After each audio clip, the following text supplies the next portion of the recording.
In this video, I'll show you how to use the Bevel tool in Blender. Now I'll go into Edit mode by pressing Tab. I'll select one edge of the cube, then press Ctrl B to activate the Bevel tool. As I move my mouse, you can see the edge becomes rounded. This controls the bevel width. Now I'll select all edges of the cube by pressing A. And again press Ctrl B. Moving the mouse increases or decreases the width on all edges at once. After applying the bevel, you can adjust settings from the bottom left Bevel Options panel. Here you can change width for thickness, segments to make the edges smoother. More segments means smoother corners. Now let's try another method.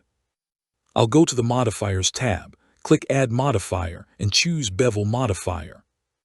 Here I can control Amount, Segments, Limit Method.